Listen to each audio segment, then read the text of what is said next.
Hello, officer on duty എന്ന ചിത്രത്തിൻ്റെ 4-ാം ദിവസത്തെ Kerala box office collection report ഇന്നൊരു വീഡിയോ ഭാഗത്ത് ഉൾപ്പെടുത്തിയിരിക്കുകയാണ്.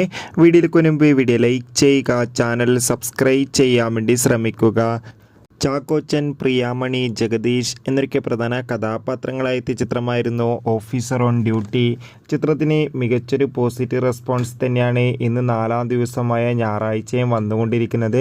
അതുകൊണ്ട് തന്നെ എല്ലാവരും ഏറെ ആകാംക്ഷയോടെ ചിത്രത്തിൻ്റെ കളക്ഷൻ റിപ്പോർട്ട് അറിയാൻ വേണ്ടി കാത്തിരിക്കുകയാണ്. ഫൈനലി ഓഫീസർ ഓൺ ഡ്യൂട്ടി എന്ന ചിത്രത്തിൻ്റെ ഏറ്റവും പ്രധാനപ്പെട്ട കേരള ബോക്സ് ഓഫീസ് കളക്ഷൻ റിപ്പോർട്ടും പുറത്തു വന്നിരിക്കുകയാണ്. ചിത്രത്തിന് 4-ാം ദിവസം മാത്രമായി ഇന്ന് കേരളത്തിൽ നിന്ന് മാത്രം 2 കോടിക്ക് മുകളിൽ തന്നെ കളക്ഷൻ നേടിയെടുക്കാൻ വേണ്ടി സാധിക്കുമെന്നാണ് ട്രാക്കിംഗ് റിപ്പോർട്ടുകൾ സൂചിപ്പിക്കുന്നത്. എന്തായാലും അതിഗംഭീരമായ ബുക്കിംഗ് തന്നെയാണ് ചിത്രത്തിന് നടക്കുന്നത്. കാത്തിരിക്കാം ഓഫീസർ ഓൺ ഡ്യൂട്ടി എന്ന ചിത്രത്തിൻ്റെ കൂടുതൽ ബോക്സ് ഓഫീസ് കളക്ഷൻ റിപ്പോർട്ടിനായി. ബൈ.